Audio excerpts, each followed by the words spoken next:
All right, we're now recording. This is the date, time, and place set for a conference, the matter of Hamid Ramdoum et al. There are actually 18 matters that have been consolidated at this point for the purposes of discussing whether Southwest consolidated motion should be granted, their dispositive motion.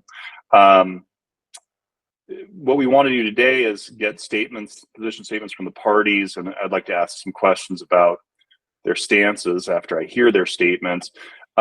We should acknowledge that we have a member of the press present observing this, and by letter, Ms. Ryman, if you can hear me, I'd ask that that neither you nor the news presence speak during the proceeding, but you can certainly observe and record as you will.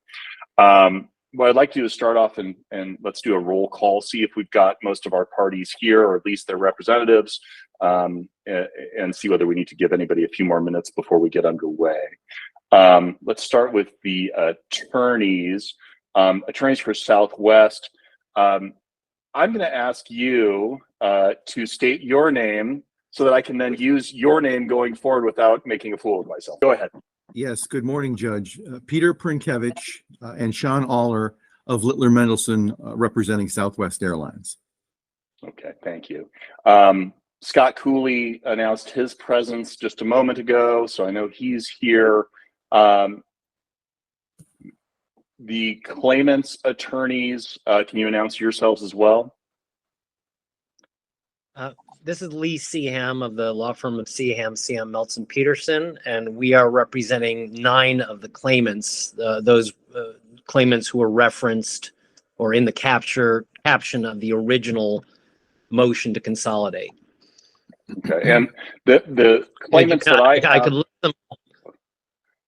Well, I was just going to list them for you, and you tell me if this is a complete list. Yep. Ramdoum, Inman, Doucette. Is it Cruiser or Kreuzer? Cruiser.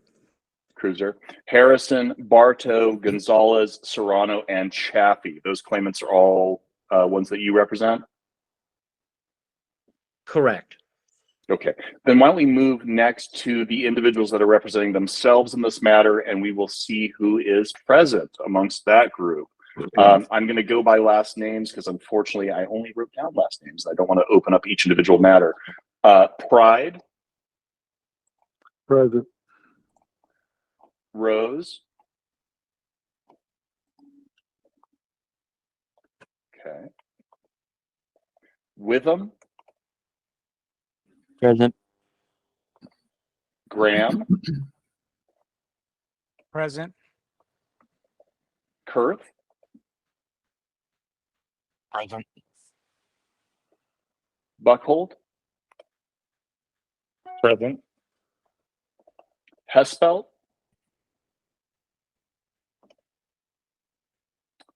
And Kimura.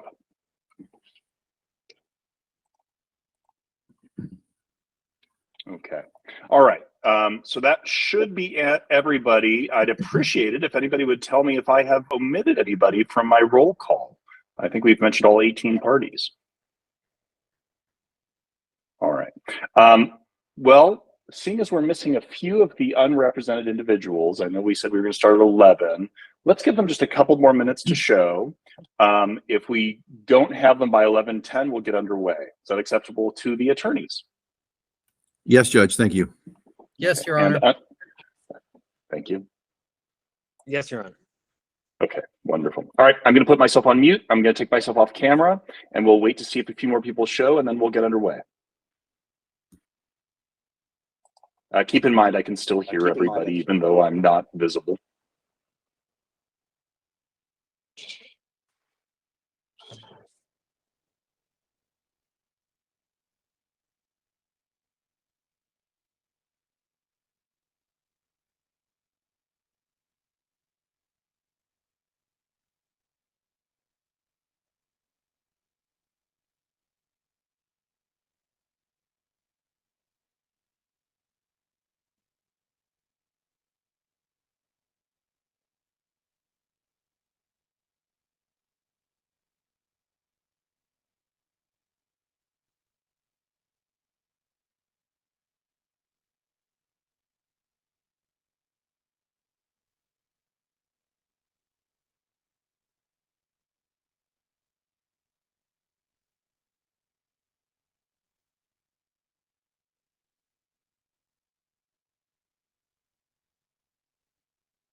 All right. It is now 11:10. Those that have called in are able to join us without permission, in other words, without me admitting them. So let's just ask one more time to make sure that we don't have additional people that joined via phone that weren't here previously. Robert Rose, are you present? Robin Hespelt, are you present? And Darren Kimura, are you present? And as regards Mr. Kimura, I'll note that he was added more recently pursuant to stipulation between those parties as represented by Southwest's attorneys. Our office has attempted to contact Mr. Kimura to provide information about joining this conference, given how close in time the addition was. So he should have received notice. Okay, so what we're doing today is discussing the summary disposition motion filed by Southwest. I am considering the motion that was filed in Mr. Ramdoom's matter, ALJ 26632, as representative of Southwest's position in relation to an attempt to dispose of this via motion. Is that appropriate, Mr. Prinkevich? Yes, Your Honor. Thank you. And Mr. Seaham and Mr. Cooley, you agree that that's how we're approaching this? Yes, Your Honor. Yes, Your Honor. Okay. All right. So what I'd like to do is take statements from the parties. I'd like to understand their positions. I've read the motion. I've read the response of the Labor Department and the response that Mr. Seaham filed on behalf of the claimants that he represents. I will have questions for the attorneys more likely than not, and I'll try not to interrupt too much, but I may want to get some things straightened out in my head at least. And then once I've heard from the attorneys, we'll start with Southwest, then we'll go to the Labor Department, then Mr. Seaham. Then I'll permit the unrepresented claimants to speak as well. I'd like to hear what they have to say about the dispositive motion.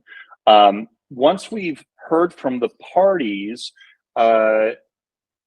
should I not have any additional questions, we're going to discuss how we proceed from here, because I think it can become rather complicated. And I want to get the parties' take on that. Okay, why don't we start with you, Mr. Prinkevich? I'd like to hear from you. I'd like you to address what you think the issue before me is that can be disposed via motion, and then your statement, if you would. Yes, thank you, Your Honor. Well, we ask that these matters be consolidated because there's no dispute that in any of them, all of the claimants took leave in excess of the statutory minimum in the Fair Wages and Healthy Families Act, and in excess of that's allowed under Southwest policy. We see this as a strictly a legal issue, the same legal issue applying to every case, and that is whether sick leave taken that's in excess of the minimum leave provided for in the Act, or a more generous leave provided for in an employer's policy, constitutes protected earned paid sick time under the statute. Because if it does not, then any disciplinary action taken against an employee for exceeding the leave that's allowed cannot be retaliatory because it's not protected and it's not taken under the act. And we Can I submit. just stop you? So, and I apologize. I'll try to keep interruptions to a minimum. But if an employee is disciplined for leave time in excess of that provided by the act or in excess of the employer's more generous policy, can't that discipline still also be retaliatory in the sense that it takes into account leave time that was protected? In other words, the cumulative amount of leave. No, because then every policy, anytime anybody takes leave within 90 days of meeting whatever the minimum is, it's going to be the same issue that's being raised. So it has to be that we get through that leave that's protected under the statute or under the policy, and that's what you're entitled to take as an employee. After that time, no absence is protected, and the employer has to be able to discipline the employee. And I think that outcome is mandated by the statute, and the two provisions in particular, Your Honor, that we'll call your attention to, because the first one, of course, provides for 40 hours of minimum required leave unless the employer selects a higher limit. So we're dealing in the case here where the employer has selected a higher limit. And there's two provisions that both sides have highlighted, for Your Honor, and that is ARS 23-378 and 23-379.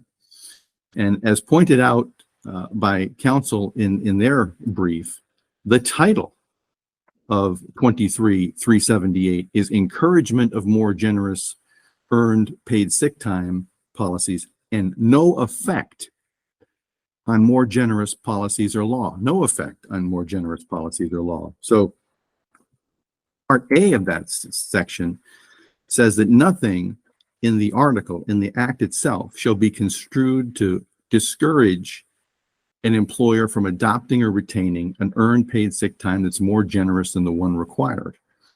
Subsection B talks about nothing in the article diminishing the obligation of an employer to comply with any contract, collective bargaining agreement, or benefit plan that provides more generous paid sick time. That means as an employer, you put out a policy, you enter into a contract, you have to comply with that policy and contract, which is certainly what Southwest did here.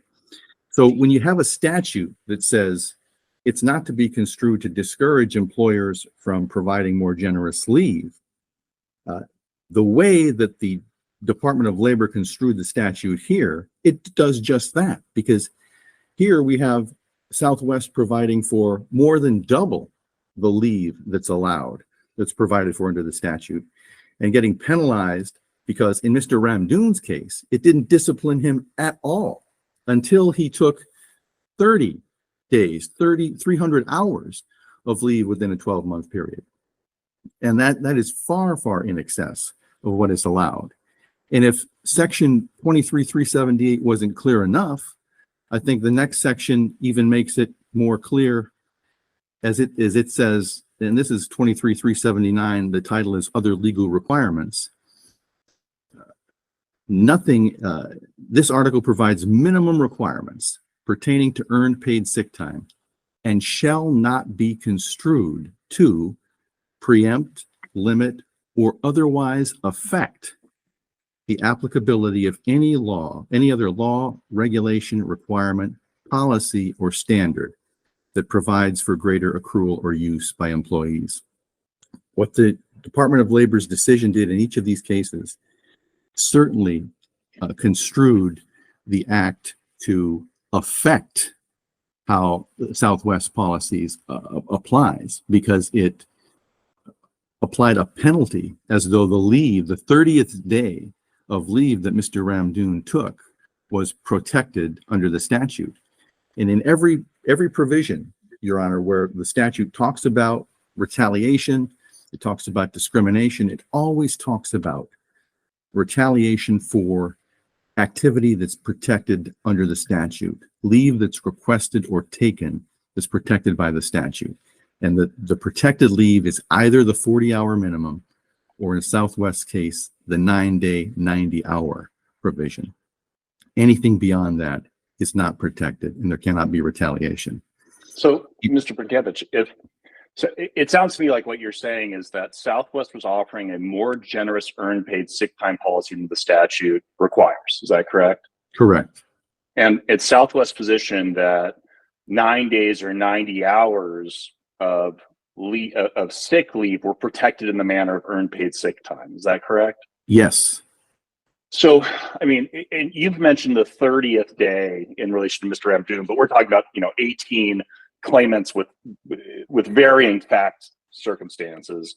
But I guess, from a policy perspective, if an individual took a 10th day of leave and then were disciplined for excessive leave under that policy, is it your position that 10th day, it's permissible to discipline the employee for that 10th day as an excessive absence, and that they would have no ability to pursue a retaliation claim, suggesting that those first 9 days were incorporated in the disciplinary action?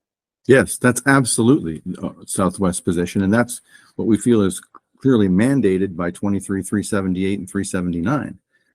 Because it's the whole purpose of the law is you've got to protect a minimum of 40 hours.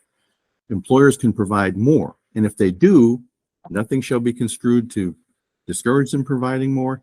Nothing shall be construed in this act that affects the employer's policy that provides more generous leave. And so you cannot say that the way that the Labor Department construed the statute here both discourages and certainly affects the way Southwest's policy applies. If you have a policy that's more generous, what the statute is saying is you've got to follow that policy. And Southwest followed that policy. And the company is trying to give employees more than double the leave that the act requires. And it does do that. And it's got to be able to do that without saying the 10th, 11th, or 12th absence is then retaliation, because that is protected sick time. It's not protected sick time. And one of the arguments that is made in the opposition, Judge, is, hey, these employees, they earned that time under the collective bargaining agreement. They earned that time. They should be able to use it without being disciplined. That's where the provision that comes in that an employer has to follow a policy or a contract. If they think that Southwest is not following the collective bargaining agreement, they have a grievance method that they can pursue. But the issue for you, Your Honor, is did the disciplinary action that Southwest gave in these cases, did that violate the act? Did that violate the statute? Not did that violate the contract, that they should be able to take it. And so and this is where I'm getting a little stuck. If Southwest had taken adverse action against an employee within 90 days, and I know we don't have to discuss the presumption necessarily to discuss retaliation, but if Southwest had taken adverse action against an employee within 90 days of taking that 10th absence, within 90 days of taking the 9th absence, and premised that adverse action on the 10th absence, right? So they've used their 9 days that Southwest is saying is protected leave. They take a 10th day within 90 days of the 9 days, and Southwest predicates discipline on the 10th day. Is that permissible? Yes, because the discipline is only predicated on the 10th day. In fact, the policy, one of the things we provided, Your Honor, is there's the policy in the Technical Operations Employee Handbook, which is section 5.4, which says you get 90 days. There's no disciplinary action considered until after, not 90 days, 9 days and 90 hours. No disciplinary action considered until after that. And there was a memorandum that came out further explaining that said, your first 9 days, your first 90 hours, nothing is going to happen to you. There's no disciplinary action whatsoever that can be taken. But starting doesn't it give rise to the question, whether, and this seems like a fact determination to me, whether the discipline is really related to that 10th absence or whether it's related to the totality of those absences? Isn't that something that a claimant should be able to bring before the Labor Department, and that a judge may be able to consider? No, because that's kind of what you started with. I think it goes back to the question you started with, Your Honor, is that Isn't it the totality? And so we're really considering the first 9 absences, or in the case of the statute, we're really considering the first 40 hours when we're disciplining. Excessive, by definition, considers what goes before it. And so yet there has to be a cutoff point where anything after X is no longer considered protected earned paid sick time. The statute puts that cutoff point at 40 hours. Southwest puts it at 90 hours or 9 days, but there's got to be a cutoff point. Otherwise, let's say Southwest put it at 50 days. So then we can say, okay, on your 51st day, really those first 50 days are also being considered. So the point is, there's no point in which you can, there has to be some point where you can cut it off. Otherwise, this would go on, because excessive absences always considers the absences taken before it. What makes it excessive is over a certain amount. I guess my question is somewhat different. I take your point. My question is, you filed a dispositive motion, a motion for dispositive judgment, predicated on the idea that any disciplinary action taken against an employee after the protected period is not by definition protected. Yes. But can't an employee claim that the employer is considering the totality of those absences and making this determination, and not just that one absence, the 10th day? No, because that gets back to what we were just talking about, that without a cutoff point, you can always make that argument. If there's 30 days, 60 days, whatever it is, the employee would always be able to say, well, they're considering the first X number of days that were protected. There has to be a cutoff point where you can give discipline that's not in retaliation. And it's not in retaliation because the leave that was taken was not protected under the act or the policy. And that's our position. And that's what I think 23-378 and 23-379 are trying to get across.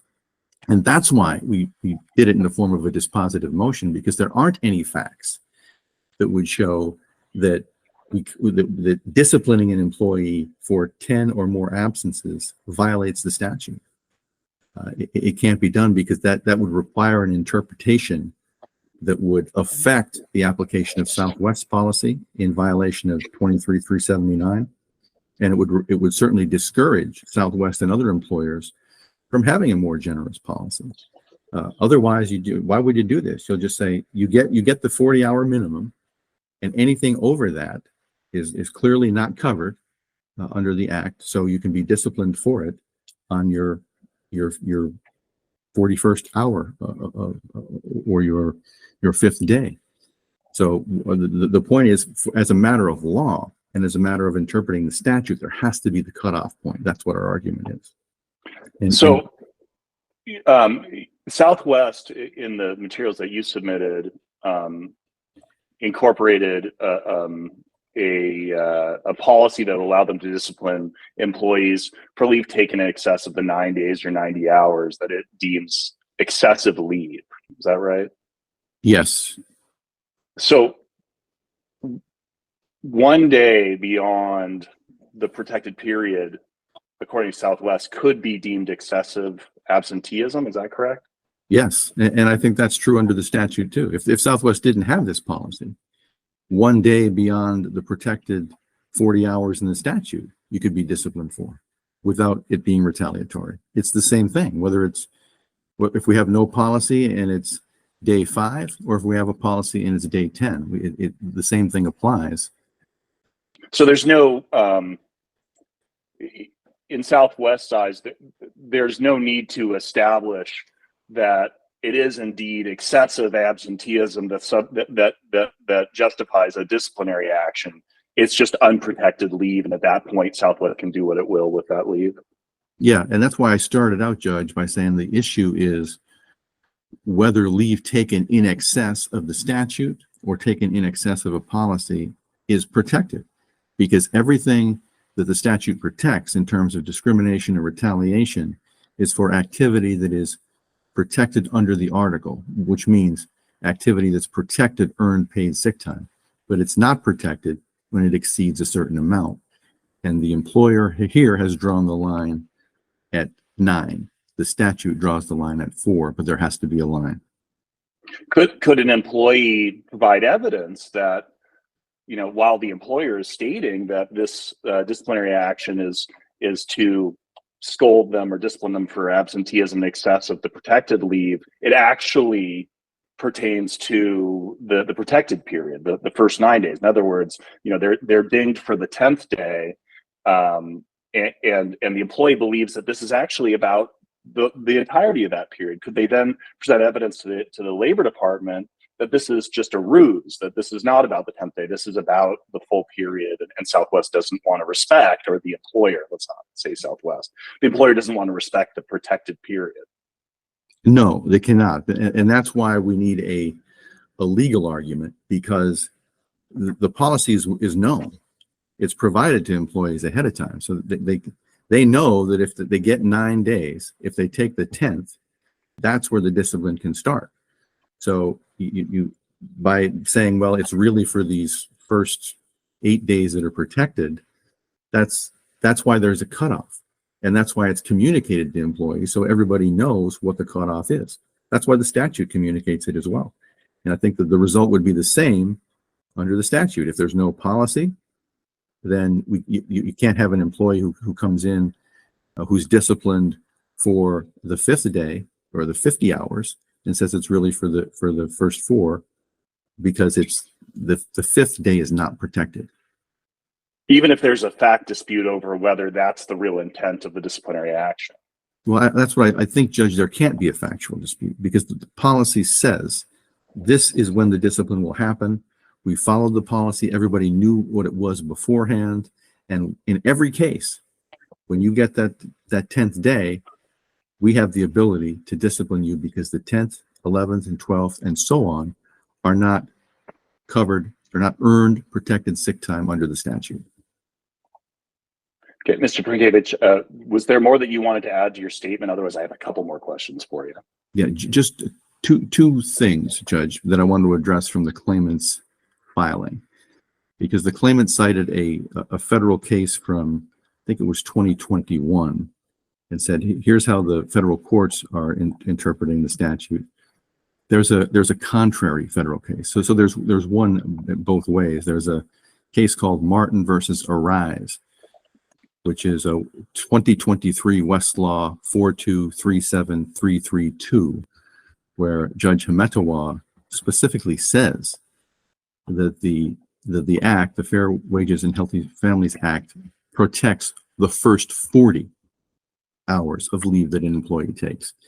Now, in that case, the employee was still allowed to go forward with the claim, because in that last absence, it ended up that the employee took 44 hours, but that last 8-hour day, there was 4 hours that were within the 40, and there were 4 hours that were outside the 40. So the judge there said there is a dispute over whether the retaliation clause applies, because 4 of the hours were still protected, whereas four were unprotected. But she said clearly that 4 hours were unprotected. And then the last point from the claimant's response was, they urge you, Your Honor, to defer to the Labor Department, and they cite some Arizona cases from 2017 and before. But in 2018, the legislature changed the statute to ARS 12-910, subsection F, so that now interpretations of statutes and agency rules are made without regard to any deference to the agency that interprets them. So those are the two things that I wanted to point out with respect to two sections of the claimant's brief. Thank you. With respect to the case that you cited, I have not taken a look at Martin. I did look at the case that claimant cited, the Scholes case. There's also a case, Papayas v. Parker Fasteners, that deals with the idea that perhaps a more generous sick leave policy is now subject to earned paid sick time protections. And it seems to lump together the term sick time with earned paid sick time, one and the same. In other words, if an employer is more generous, then all the time that they're offering is now subject to that 90-day presumptive period, et cetera. So two questions about that. One, what's the precedential value of any of these cases? It doesn't sound like we've got any published opinions on this stuff. So the ones that I looked at, one is a memo decision, the other is an order granting and denying in part, granting in part, denying in part a motion for summary judgment. Is there any precedential value to any of this, or is this just persuasive? No, you're right, Judge. And that's part of why we didn't cite those two federal cases, because there's one on each side, and it's not controlling on you. There's no Arizona. If there was a published opinion from an Arizona court, that would control, but we don't have that. That Papayas decision that you referred to, Judge. And curiously enough, when they cite the Martin case in the footnote, it says that discusses this, but the Martin case says the opposite. The Martin case says only 40 hours is protected, and anything over 40 is unprotected. So, but none of these cases, Your Honor, you're correct. You're kind of writing on a clean slate as far as controlling authority. Southwest has submitted some materials with their motion. Included in those materials, Exhibit D is the accrual detail screen. I assume this is specifically related to Mr. Ramdoom, that has a couple sections. One is a section called protected absence earned hours, and the next section is called sick hours. And I guess the question I have is, how is an employee supposed to know what qualifies as statutorily protected earned paid sick time? Because neither of these categories say that, right? Oops, I just hit my desk. So isn't this confusing to employees when they see, you know, in Mr. Ramdoom's case, you know, hundreds or thousands of hours of sick available and something called protected absence earned hours that Southwest has defined, but neither of these specifically refer to the statute. How are they supposed to know what is a more generous interpretation of the statute and subject to the same protections? Well, there are absences that are taken, like in Mr. Ramdoom's case in particular. He also had federal family and medical leave. So that's time that he took that was not counted toward those 30 days.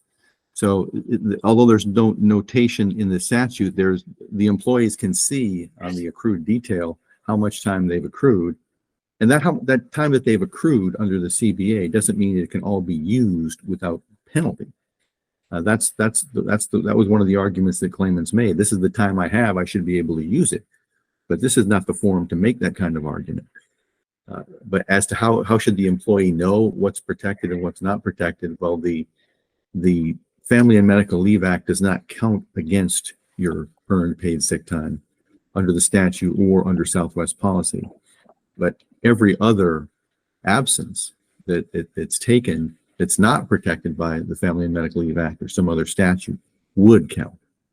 And that they still tries to let the employee know how much have they taken, where you see each time where it says taken minus 10 and what dates they've taken, because as you know, Judge, it's a rolling 12-month period that measures the absences, so the employee can keep track of that way as well. And if there are any issues, they can certainly always ask a manager or human resources on where their protected time is under the policy, because it's always going to exceed the statute. So I don't think the statute isn't as important here, because you're always going to get more than double the leave that the statute provides. But I mean, if I'm an employee and I'm looking at this and I have some awareness that there's this protection out there in Arizona for earned paid sick time, I don't understand how I look at this accrual sheet, and determine which of these categories affects my earned paid sick time. And that leads me to wonder whether it's reasonable for an employee to make a request for sick time and believe that they're still requesting earned paid sick time, or that they have a right to earn paid sick time, and whether that by itself, if there's any adverse action taken against them within 90 days, gives rise to a presumption. I apologize if that wasn't a clear question, but I'm, you know, if you want me to ask it differently, let me know. No, I see what you mean, but I don't think if the employee's confused by it, that converts it into protected sick leave under the statute. The only thing, everything, all sick leave that the employee takes is counted for the 9 days and 90 hours, except for statutorily protected leave, like under the FMLA. So they can calculate that by whatever leave that they've taken and assume that that counts. The only mistake that they can make is they may be incorrectly thinking that Federal Family and Medical Leave Act counts, but that actually gets them more leave. So they should never be surprised that they have less leave. The only surprise should be that they have more leave because some of the leave was protected by the FMLA. Okay. Well, thank you very much, Mr. Brunkiewicz. Let's move to Mr. Seaham now. If you would mute yourself, Mr. Brunkiewicz, and Mr. Seaham, why don't you go ahead and make your statement? And I have similar questions for you. I think this is a fairly novel area. Okay. I got myself off mute successfully. Can you hear me? I can. Okay, very good. Thank you. Well, first of all, I want to thank the commission for allowing me to present and overcoming any prejudice there may be toward New York attorneys, much of which prejudice is completely deserved. Let me address first what I consider a somewhat discrete issue that Your Honor asked concerning, is it possible that the statute can be invoked where the person, say, moved to the 10th day, and does the law cover the possible prejudice or the retaliatory nature of an employer reacting to the first 9 days? That issue, and I understand where there might be consensus that this is persuasive authority, but that issue, that precise issue, was addressed by the Martin case, where, and I'll just quote the one sentence, that it says, "Thus the record shows that Rise," which was the employer, "took an adverse action against plaintiff within 90 days of her use of 40 hours of sick leave protected by AFWHFA, section 237.374B. The fact that she also took an extra 4 hours of unprotected leave is immaterial." So respondent counsel references, well, we need a cutoff. The statute establishes that cutoff. That cutoff is 90 days. And the background for that is it's very rare for an employer to say, I'm terminating you because of your race or your protected activity or your use of protected leave, sick time. So the statute creates that presumption. And that presumption lasts for 90 days after the use of protected leave. So that even if that limit, and we're going to get into what's the appropriate limit here, but even if that limit is exceeded, if protected leave was taken within 90 days of the adverse action, that same presumption applies. And certainly that was the holding of the Martin case. I would make a quick reference, and we'll come back to this because now it's a little, I'm taking this a little out of order, but I wanted to address the Martin case while it was fresh in my recollection, that, to speak calmly in sedate terms, I consider that the holding of Martin has not been represented correctly with respect to the statute providing a maximum of 40. That issue didn't arise, the issue of whether there existed earned sick time as a matter of contract right in excess of the 40 hours guaranteed by the statute, that didn't arise in the Martin case. So whereas the Martin case is apposite, is relevant to the commission, to your inquiry with respect to whether the 10th day or days in excess of the minimum could still give rise to a claim where it's within 90 days of the use of the initial 9 days, Martin addressed that. Martin did not address what we're addressing here today, which is where employees have earned sick time in excess of statutory minimums, where there is a protection. So let me move on, if I can shift, unless there are questions at this point. I move back to what had been prepared to say, although No, I go would ahead. take maybe a minor deviation here, because there were references by counsel for Southwest as to what the purpose of this statute is. And we would contend that the purpose of this statute is to protect sick time and promote sick time. That this is not a question of employees pushing to the trough for selfish benefits. There are at least three different aspects of this in terms of the relevant public policy, and that is, out of humanity and decency, we're extending sick leave to people because if they have bronchitis or flu, we want them to get better. But there's also, and we'll come back to this, but it's also reflected in the statute that there's a public interest here, that we don't want people who are sick riding buses and carpooling to work, because that's going to result in contagion for others. And there's an employer interest here as well, that we don't want whole departments and divisions to fall ill because people are under the coercive economic pressure of coming to work, even though they're terribly sick, because they can't otherwise put bread on the table. But as I was referencing, this statute protects earned sick time. And from the threshold, we're talking about people who have worked, who have labored and provide service to their employers to get this benefit. The statute talks in terms of minimums, and in several section references, it says this is the minimum under the statute. But if there's a collective bargaining agreement or a contractual obligation to provide a higher level, that's protected.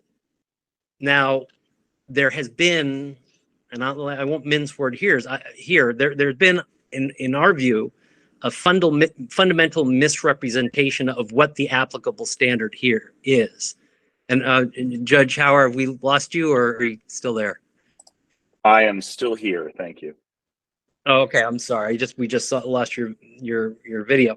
But if you go to Exhibit A of the Southwest submission, that contains in totality the relative provisions of the collective bargaining agreement. So in that provision, it's reflected that the aviation maintenance technicians of Southwest negotiated to get a fixed benefit. That benefit was not 9 days. That benefit was 8 hours per month. In other words, 12 days a year. Beyond that, again, it's specifically in the contract provision, and it's referenced in the brief that was submitted by Southwest, that there's an entitlement to accrue up to 2,000 hours, which is roughly 250 days. So there's nothing referencing a cap of 9 days in that contract provision. There's nothing referencing discipline for use of what you accrue in a year. What happened in this process is that a union, on behalf of all of the claimants who are participating here, negotiated a contract provision. And this is a contract provision that we readily concede, in terms of the fulfillment of it, has its economic impact. But in any negotiation, there is a negotiation over the circumference of the economic pie, and then within that agreed upon circumference, that economic benefit is cut up and shifted back and forth. So individuals or unions that get higher wages may sacrifice to get lower benefits. If you have more holidays, you may have less sick leave, but it's all costed out. And these AMTs, these claimants, negotiated to get the benefits in Exhibit A. And part of that was every year they got 12 days. And to the extent they didn't use it, it would be banked. And the reason why you have a bank is that you want to encourage people who are young and hale and hearty to go to work, even if they have a headache or the sniffles, and come to work and get the planes out. But it's a heavy burden that we all suffer, that we all get old and we all get more feeble. And part of the negotiated benefit here was that you would accumulate up to 2,000 hours, because as you labored incessantly and inhaled the jet fumes and suffered the ailments of bending and stooping and during baroscopic testing, you accumulated this earned sick time. And that's the language of the statute, Right. up to And Mr. 2,000 Seaham, hours. Now, the I'd like company to- said, yeah. I'd like to stop you there. So that's a question I have, which is the statute uses this term earned paid sick time. And it appears to be a term of art. It's a defined term. Is the sick time that is being negotiated in this collective bargaining agreement the same thing as earned paid sick time under the statute? Yes, it is. I'll give the affirmative response. It is, because if you parse out the words, it's sick time that was earned. The contract, again, I would ask you to look at Exhibit A of Southwest's submission in isolation, and it shows if you work these 12 continuous months, you have earned 12 days, and you keep earning those 12 days, and they keep accumulating, and they go in a bank of sick time that you have earned. Now, what the company did after the enactment of the statute and after the negotiation of this contract was to come in with a policy and say, yes, you're going to earn this sick time, but we are not going to let you use it. So this You're going to agreement you're that going to earn was 12. the agreement that was submitted, and you can help me out with this. It says effective May 21, 2019, which is after the effective date of the earned paid sick time statutes, the Fair Wages and Healthy Families Act. Was this agreement in effect before the statute was enacted as well? Yeah, this language has been in effect at least since 2008. Okay. All right. So what every limitation that's sorry. No, go ahead. No, there's been this conflation of contract and policy. So the earned sick time is defined by unambiguous language in the collective bargaining agreement. So that's and the collective bargaining agreement specifically referenced by the statute. We're going to respect those agreements. You can't go south of those agreements. So there's unambiguous language that this is what you earn. And then outside of that agreement, yeah, because that's where 378 seems to come in, right? You've got A and B. 378A says that an employer shall not, that nothing in the article shall be construed to discourage or prohibit an employer from adopting, retaining an earned paid sick time policy. Again, that defined term that's more generous than the one required herein by the Act. B says that nothing in this article, and I'm going to paraphrase as I did with A, nothing in this article is intended to diminish or essentially interfere with a more generous, and this time it says paid, with an agreement providing more generous paid sick time. It doesn't reference earned paid sick time in this section. It says paid sick time. And, you know, at first blush, it would seem to suggest this is saying under A, hey, look, you can provide more earned paid sick time than the statute requires. You can come up with a policy, and the statute also says you're required to then enforce that, right? And the employee gets the rights and obligations that are attendant with additional earned paid sick time. And then B says, reading the plain language, that as an employer, I can offer more sick time. I can offer something different that is not earned paid sick time, and that this act doesn't interfere with that. So I guess the question is this: could Southwest, in its collective bargaining agreement, have agreed to some other form of leave that wasn't called sick time. Well, it wasn't called earned paid sick time in this bargaining agreement, but let's say it was a general use bucket, right? Leave time. Are they then obligated to afford employees the same protections that the Earned Paid Sick Time Act, the Fair Wage and Healthy Families Act, would require if they provided some other general form of leave under the collective bargaining agreement? Yeah, I would answer that question without hesitation as yes. I think that's supported by the statute, and it's certainly how it was applied in Schultz versus Sandewig.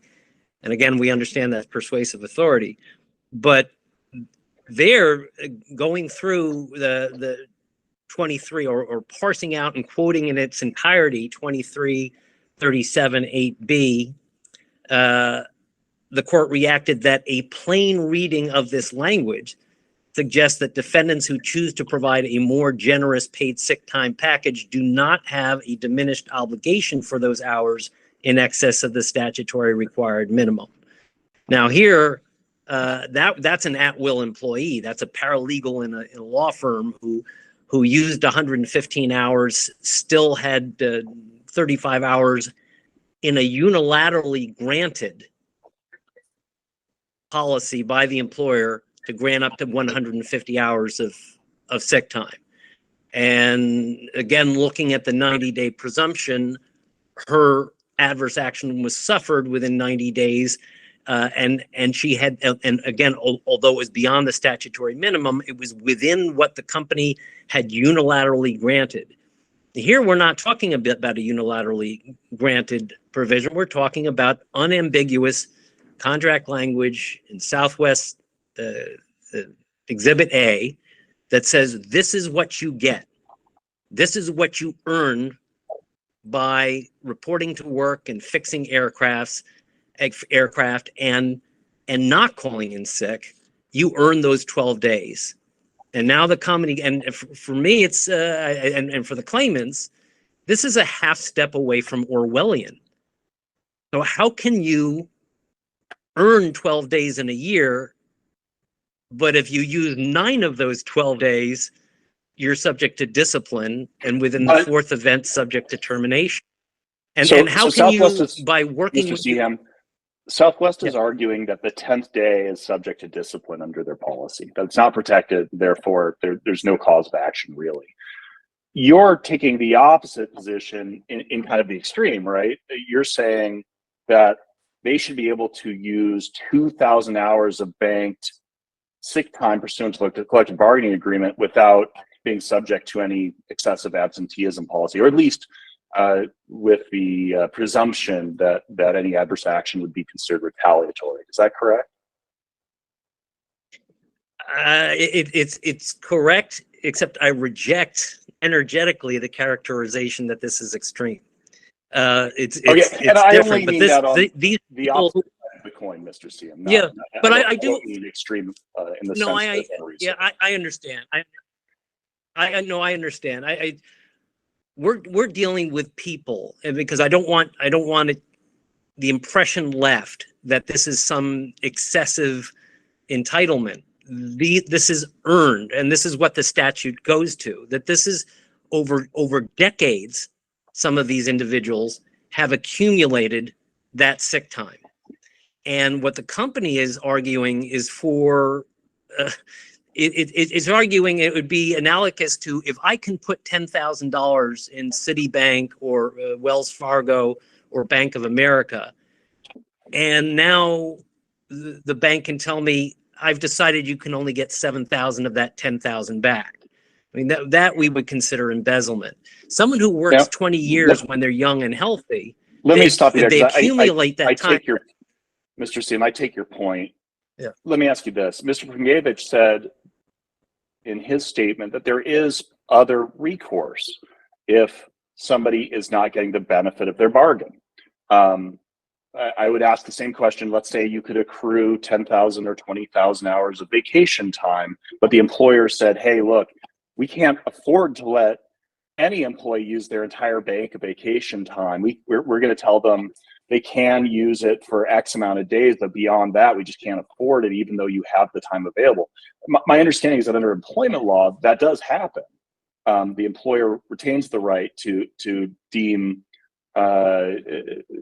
excessive absences when using vacation time, say bank vacation time. Is there other recourse if these employees feel that they're not getting the benefit of their bargain under the collective bargaining agreement, and why should it be different, assuming I'm correct, than in the vacation context? Well, I'm not sure I understood the question, but I'll take a stab, and if I don't hit the target, let me know. I'm addressing a statute that says if you earn sick time, you get to use it for these purposes. And that is a right that these individuals have as individuals under a statute enacted in Arizona. And they look at their bank, even if you look at Mr. Ramdoom, who perhaps is not the best example from the claimant's perspective. You look at at the company's exhibits, and it shows over 800 hours of banked sick time. This is sick time that he earned. And Arizona says, if you earn this sick time, if you earn sick time, you get to use it. You have a statutory right to use that time if you're sick, or if you're a battered woman to find legal counsel or relocate, or if you're a parent and have to care for a child whose school has been shut down. If you've earned that sick time, you have a statutory right in the state of Arizona to use that time. And the unambiguous of that language of Exhibit A, the collective bargaining agreement, says this is what you've earned, these 2,000 hours, these 12 days a year, and anything else that's being referred to as the quote unquote policy of Southwest is Southwest coming in after the statute was passed and saying all this sick time that you've earned, all this sick leave that you've earned, we're not going to let you use it. And Arizona has taken a stand and said that is illegal.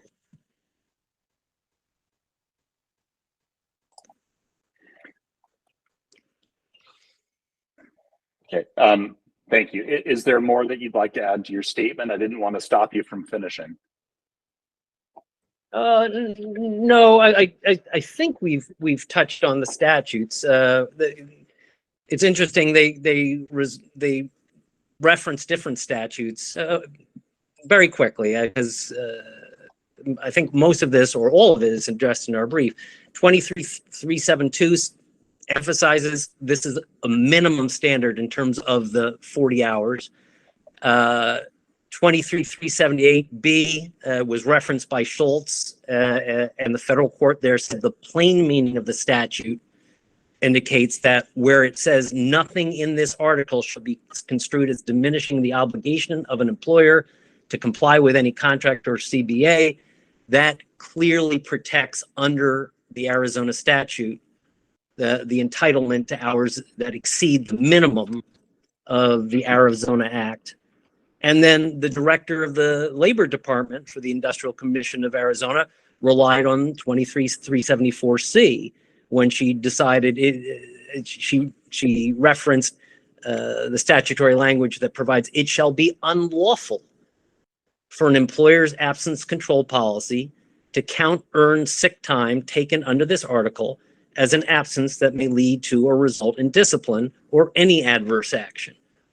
So there's no question that this has been earned, and it's been earned by years and years and years of service. And Ramdoom had over 800 hours.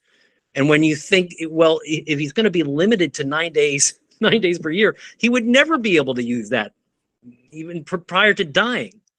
And the contract, again, like the Exhibit A, prohibits them from cashing out. So unless is there the any claimant's other right are on Mr. CM, is there any other recourse for the rights granted of the collective bargaining agreement outside of this statute? There is a union right to grieve, and arbitrate these issues under the collective bargaining agreement. But they don't provide the rights under statute that these individuals are entitled to. They are entitled to damages for having been threatened and coerced, which are not available to them under the arbitral process. They're entitled to attorney's fees under this statute. And it sounds like what's being suggested here, which is being suggested for the first time, and certainly has not been suggested by Southwest in any of its submissions, is that perhaps there should be some preemption. There's a preemption argument to be made, and that's an affirmative defense that has not been raised in these proceedings. But the case law provides where there are parallel rights. There are contractual provisions that provide for not being discriminated against based on race or national origin or gender. But that doesn't prevent someone from exercising their right to file with the EEOC. And that same, for example, the whistleblower law, the Air 21 statute, you may be fired without just cause, doesn't mean you can't also file with OSHA and proceed to an administrative law judge with respect to claims that you were fired in retaliation for reporting safety issues. These rights exist in tandem. They afford different remedies. It affords an individual right of action that he may or may not have under the contract. And therefore, the fact that there might be an alternative path for remedy, for a different remedy, doesn't preclude these they should not be in a worse case situation or in an inferior situation because they're union members. They're here to assert their statutory rights and obtain the remedies that they're entitled to. Under Arizona's APA, the only way I can grant a dispositive motion if there's no genuine issue of material fact.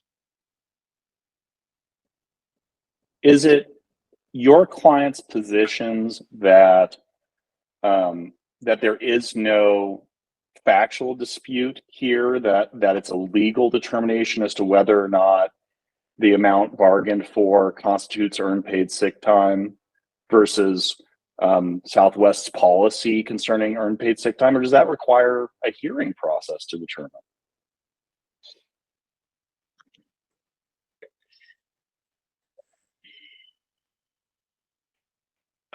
Our position is that the contract, and I don't think this can be fairly disputed. Our position is that the contract unambiguously provides for, in essence, 12 days per year and bank time up to 2,000. And that the facts, the undisputed facts of this case, is that every one of the claimants had hours to spare that they had earned, which is represented by the exhibits submitted by the company that show that they all had earned sick time in their bank. And that everything else that the company refers to detract from that entitlement is based on their unilateral action.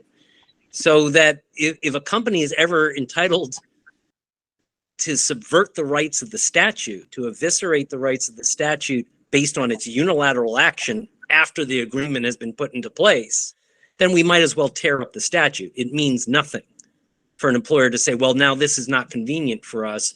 We're not going to provide the benefit that we agreed to because we have this policy. The policy might as well have been, in the Schultz case, saying to the at-will employee, well, you might have reached 113 hours and you have up to 150, but we're going to change that policy now.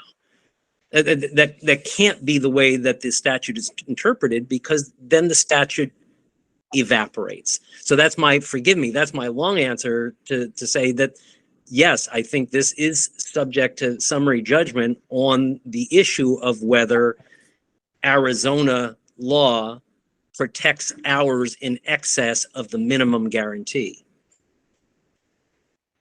And that is, I think that's what we agreed to, and counsel can address whether he thinks I'm misrepresenting him. But I think this process that we brought to you today was because we identified this issue of whether or not hours that a sick leave entitlement in excess of the minimum guarantee under Arizona law is protected by the statute, which protects earned sick time.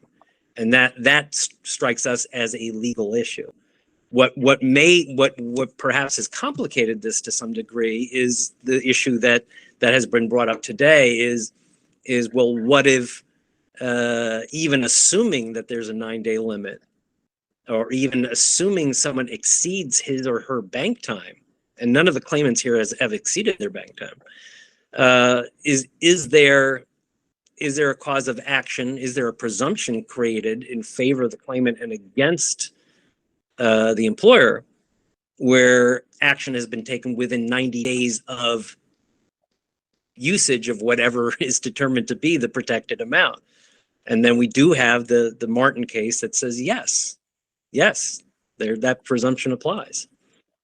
Mr. Prinkevich, I'd like to ask you that question. So as Mr. Siam presented it, he said the issue that's up for dispositive motion, and I appreciate you phrasing it this way, is whether a sick leave entitlement in excess of the statutorily guaranteed minimum is protected by statute.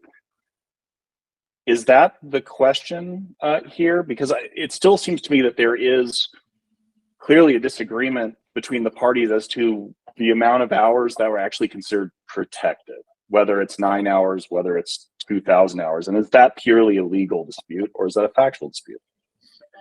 We think it's a legal dispute, Judge, and we think the only thing that I would add to that issue, and I think I started out this way by saying I think the legal issue is whether leave taken that's in excess of both the statutory minimum and an employer's policy can be considered protected leave. And we think the answer to that is no. And if the answer to that is no, then there is no need for a hearing, because all of the claimants have taken leave that's in excess of the statutory minimum and in excess of what Southwest policy allows. But Mr. Seaham today is, in his brief, is arguing that really I should be looking at 2,000 hours, not 9 hours. Is that a dispute that can be resolved legally, or is that a fact dispute that needs to be heard? Well, it's not a fact dispute, or it's not a dispute that needs to be resolved legally. It's if he's saying, which he is, that Southwest is violating the collective bargaining agreement by unilaterally limiting an employee's ability to take the leave that they bargained for and earned, there is a remedy to that, and that's to file a grievance. The issue here is, does the statute protect leave in excess of the minimum, whether it's 2,000, 1,000, whatever it is? And that's where we. Well, you said it's two issues. One is in excess of the minimum, or in excess of the employer policy. Yes. And so I guess what I'm hearing from Mr. Seaham is that his client believed the policy was the CBA, which provided 2,000 hours, and you're saying that Southwest's 9-day, 90-hour policy is what controls policy. So I guess that's what I'm asking. How do I decide which of those is correct? Is that a legal determination, or does that require some sort of factual determination? Well, I think it is a legal determination that it's the policy that provides the 9 days. We don't think you have to look at and interpret the CBA at all. That's why we didn't make a preemption argument. If you have to look at the CBA and interpret it, then it is preempted. But we don't think you need to do that, Judge, because we think you need to look at Southwest policy, and that's a legal issue under Arizona law. So there's the 2,000 hours is just an amount you can accrue, but there's no need to that's not. You're saying that's something different from earned paid sick time. Yes, and I'm saying that's not an issue we need to decide. It's undisputed that that's what you accrue. The issue is all of this is more generous than Arizona law applies, and so is anything that's taken in excess of that more generous allowance protected leave. And we think it's not, and if it's not, then there's no need for a hearing. Okay. And Mr. Seaham, sorry, go respond? ahead. Well, hang on just a second. Mr. Prinkevich, did you want to just say something more there before I go back to Mr. Seaham? No, that's the point I wanted to make, Judge. Thank you. Okay. Mr. CM, yeah, a couple more minutes, because I did not give Mr. Cooley an opportunity to speak, and we'd like to hear from the unrepresented claimants. Sure. They'd like to say something. Yeah, it's a matter of emphasis here. It's disingenuous to say that the collective bargaining agreement has no relevance here, because it is Exhibit A to the company's submission. But perhaps more importantly, that's what defines the entitlement. The terms of the CBA are unambiguous. It is Exhibit A. It says you get 12 days per year and you get to bank up to 2,000.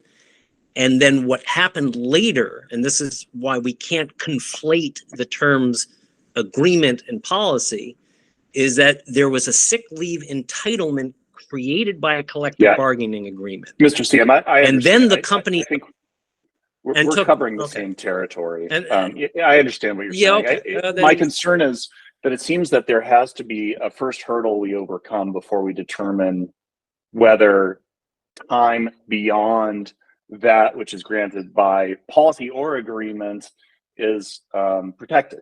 We have to know, it seems to me, whether their 9-hour policy sticks or whether the 2,000 is what applies. And it seems like that issue is before me.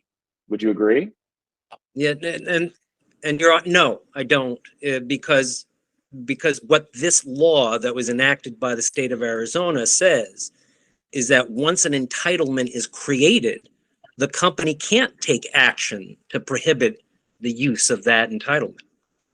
But that's what they've done here. The entitlement that was created is the same thing as earned paid sick time, isn't that right?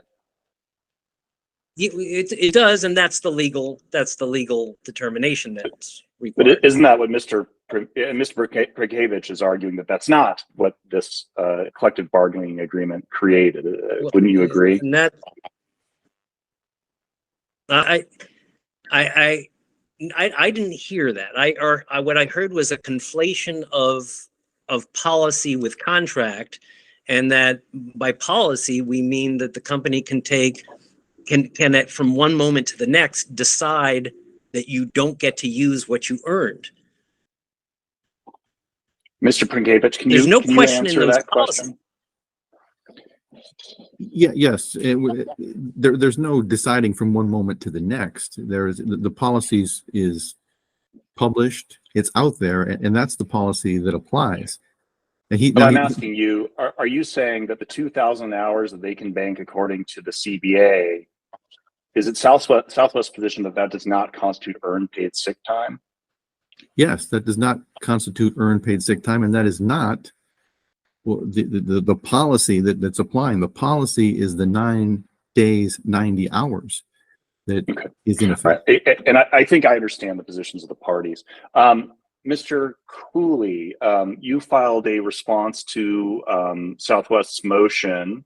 I can give you some time to make a statement if you'd like. I have no authority to weigh in from the Labor Department. I have no authority to weigh in on the summary disposition based on the legal provisions that the other parties have addressed. My only role, according to the Labor Department, is to defend any kind of civil penalty that is issued under ARS Section 364F. So I initially opposed summary disposition, as I thought that the factual differences between the matters might be material. However, none of the labor matters here involve a civil penalty under Section 23364, including the most recent matter for Darren Kimura. So I am not going, since I don't have authority from my client, I am not going to weigh in on the summary disposition based on other statutes. However, one of my concerns was whether the unrepresented claimants, especially the last three, Buckholt, Hespelt, and Kimura, had actually joined the motions for summary disposition and consolidation. It was unclear to me from the documents in the respective secondary files.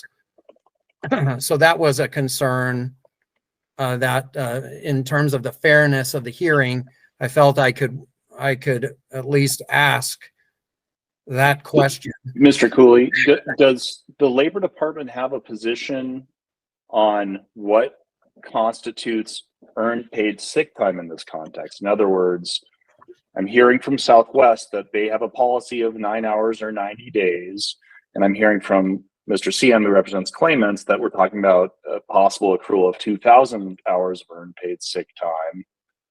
It seems material to me which of those is really supported by the statute. Does your client have an opinion on that? I have not consulted with the director, but I think that the point made by counsel for Southwest was significant, is that the statutes provide for minimum 40. And I think the Southwest Council also indicated that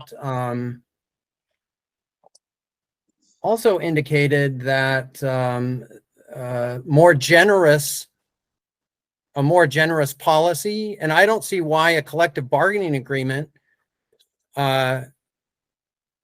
which is also more generous, could also not be considered under the statute. So I'll just say that and leave it at that. And then I just want to make sure that the unrepresented claimants wanted to be a part of both the consolidation and summary disposition. I want to emphasize that Mr. Kimura's case also does not have a civil penalty under 364F.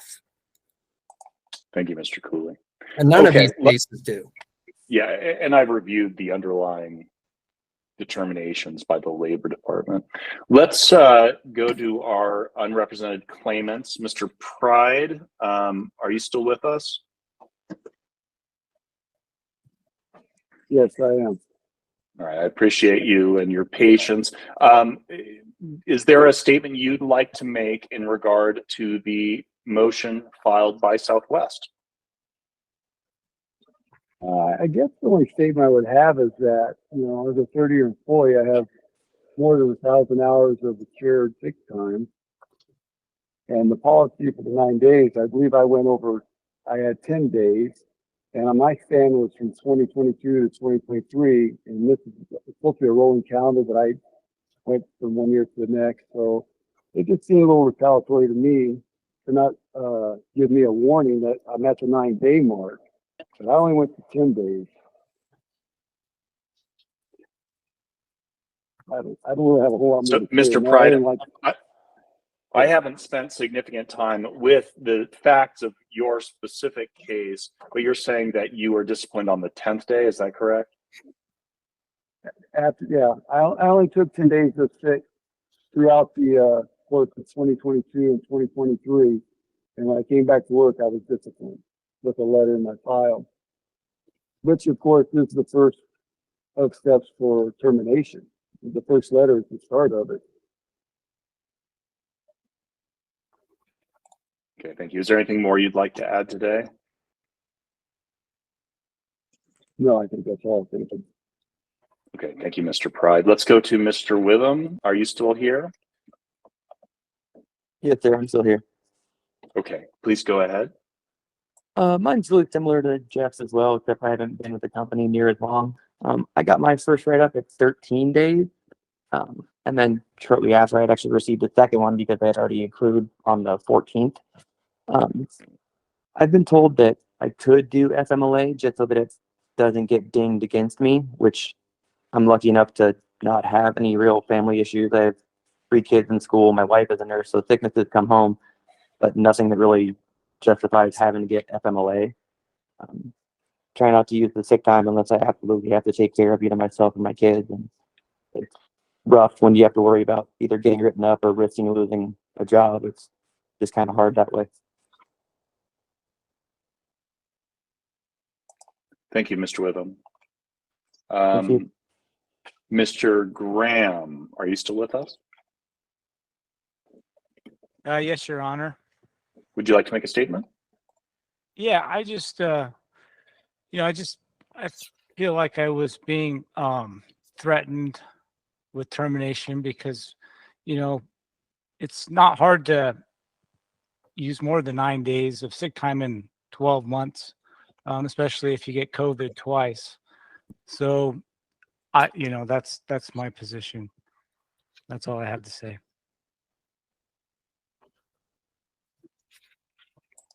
Thank you.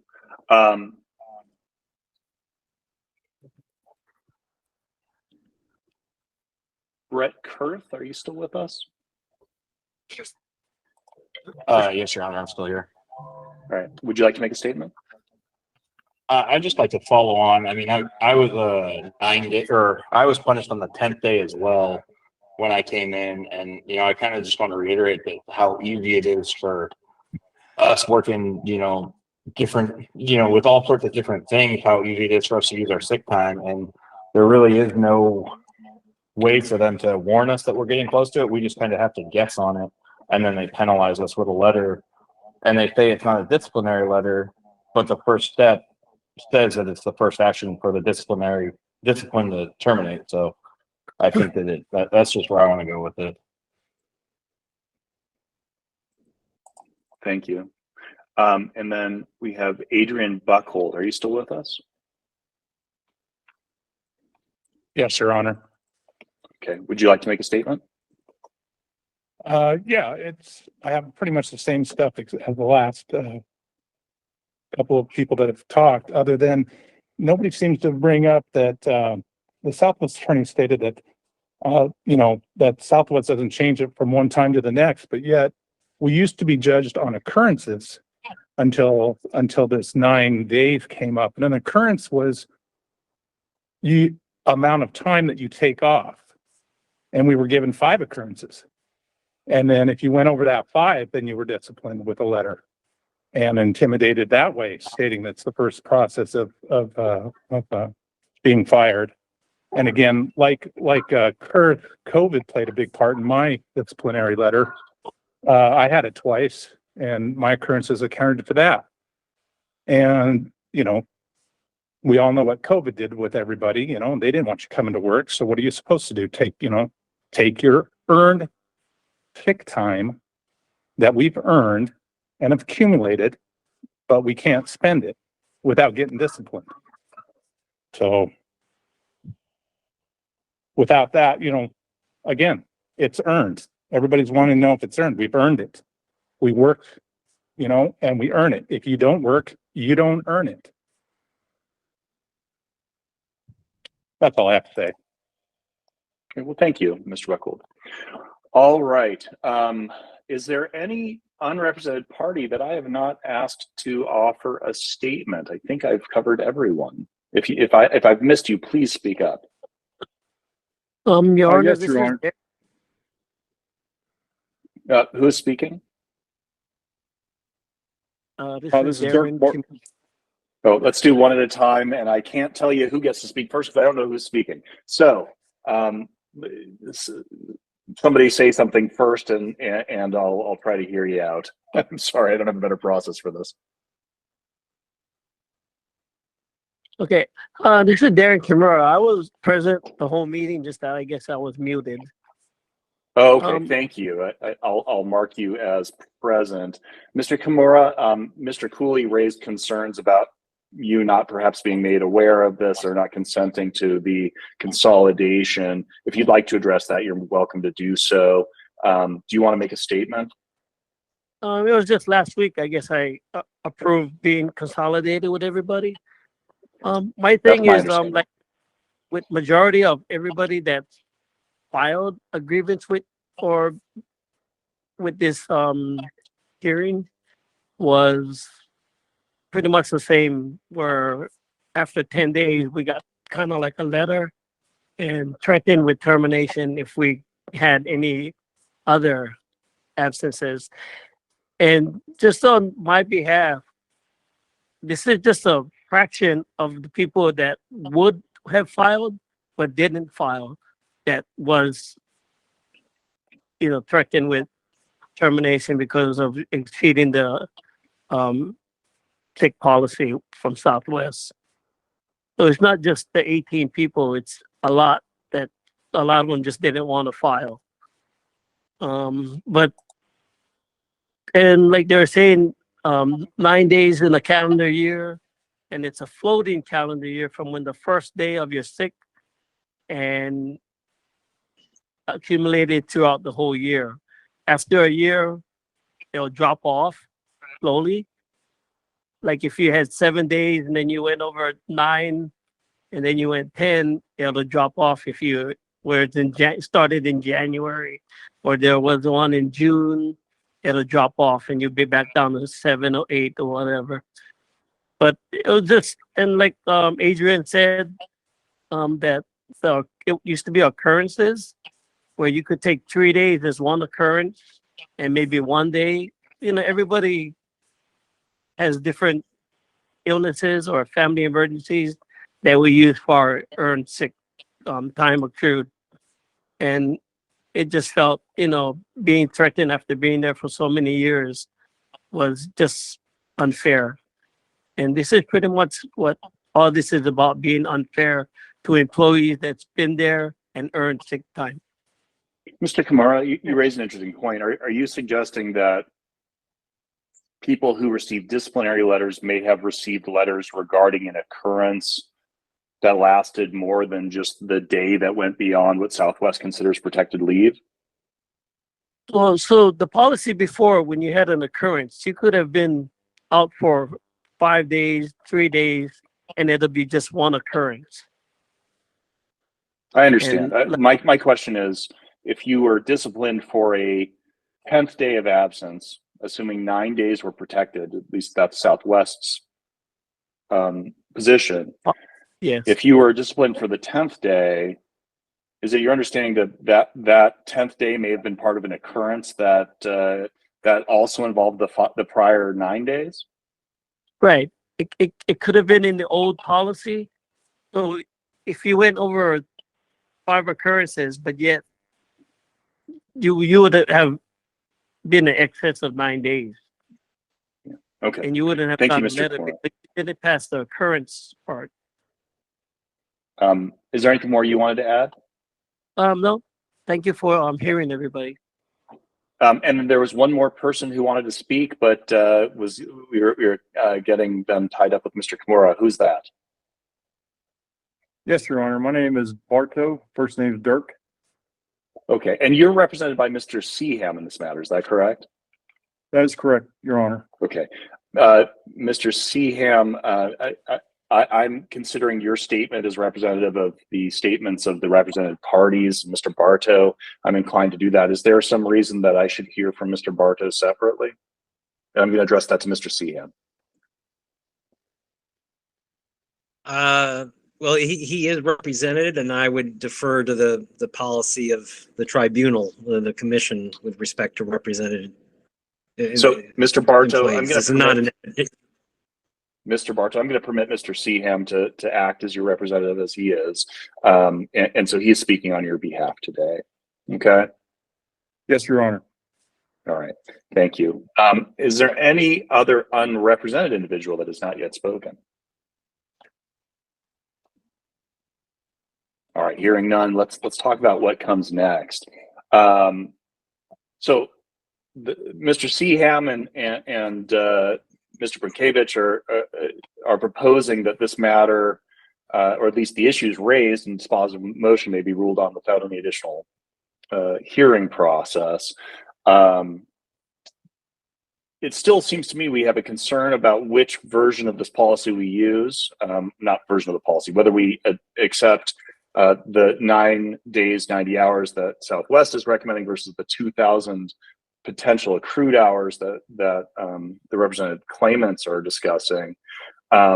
However, it appears to me that the parties believe that can be resolved legally. Is that correct? But that's Yes, a legal sir. determination. Yes, Yes, Your Your Honor. Okay. The unrepresented claimants, do you understand what I'm asking, and do you have anything you want to ask about that process? No. Okay, thank you. All right, and I'm not hearing anybody else jumping in. I'll give you another You're- few seconds here. Yeah, go Yeah, ahead. Your Honor, you're asking that you're gonna judge or give a answer to whether the Arizona state law applies here. Is that what I'm understanding? No, the first issue that I hear is whether Southwest policy of 9 days or 90 hours of protected sick leave governs this dispute, or whether the collective bargaining agreement governs. And Mr. Prinkevich and Mr. Seaham are suggesting that that is a legal dispute that I can determine without additional evidence.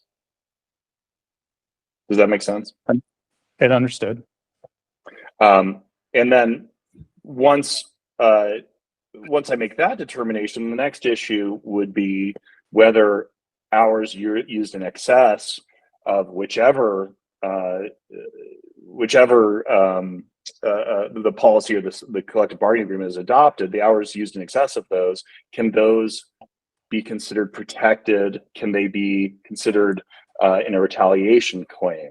And I recognize that this is a bit of a fiction because nobody used in excess of the accrual rights under the collective bargaining agreement. But is that correct, Mr. Seaham and Mr. Prinkevich? Yes. Yes. Okay.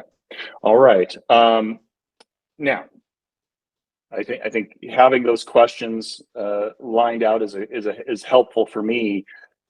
Obviously, if I grant a dispositive motion, then the parties have an answer, and they can take this matter wherever they want to take it in accordance with review and appellate rights.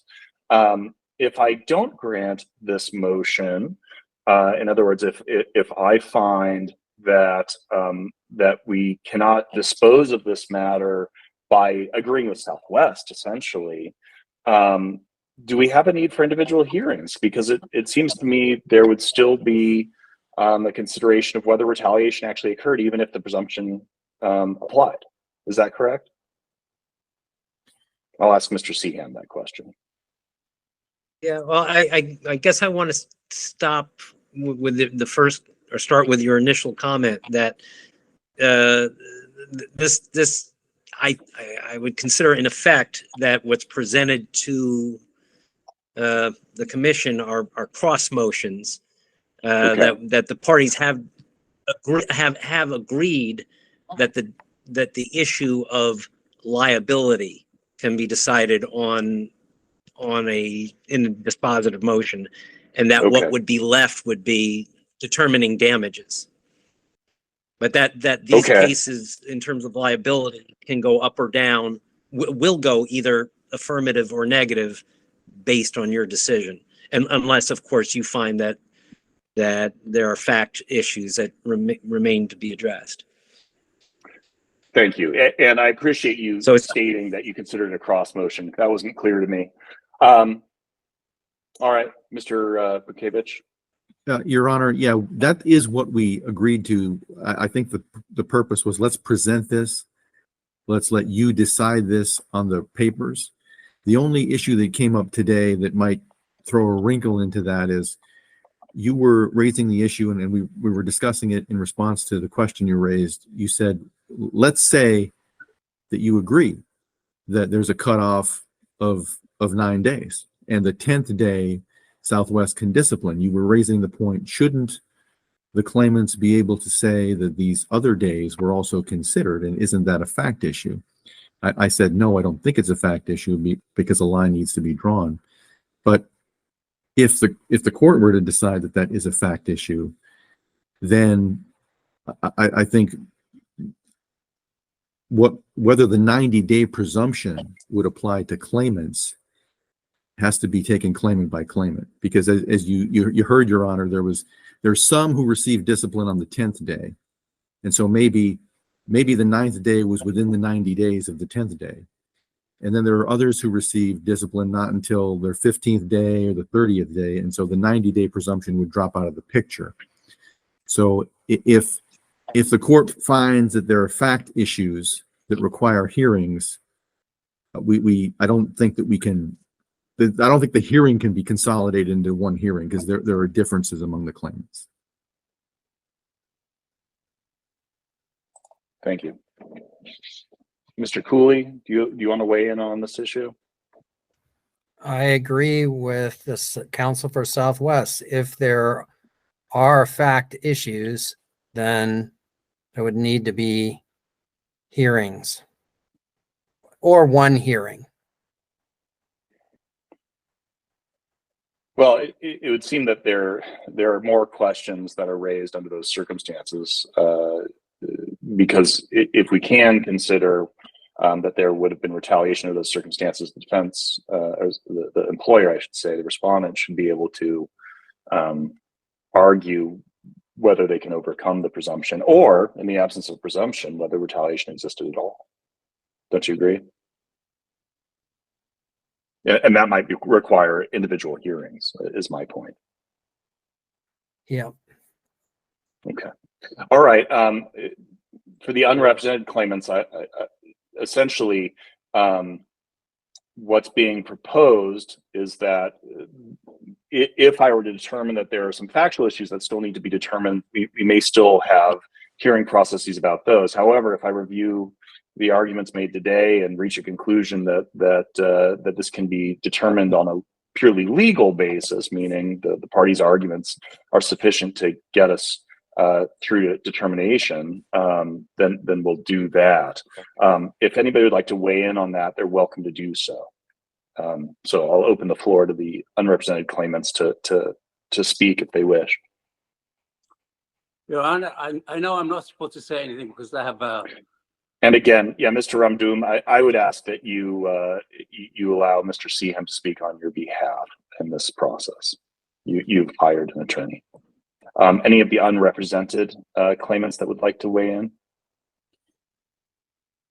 This is Mr. Buckholt. Your Honor, just that you take in consideration that, I know that Southwest representation has stated that, when should the company take action against people that have earned their sick time, that it might be, when should they do that? It should be at the point where they burn all of it up or use all of it, then they can take action. But if a person has earned their sick time and under Arizona law, they should be able to use it.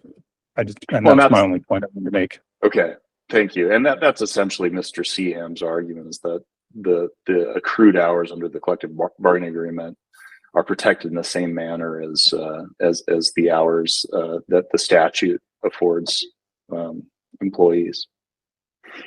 Okay. Anything else from any party today before we go off the record? Hearing none. No, Oh, thank you.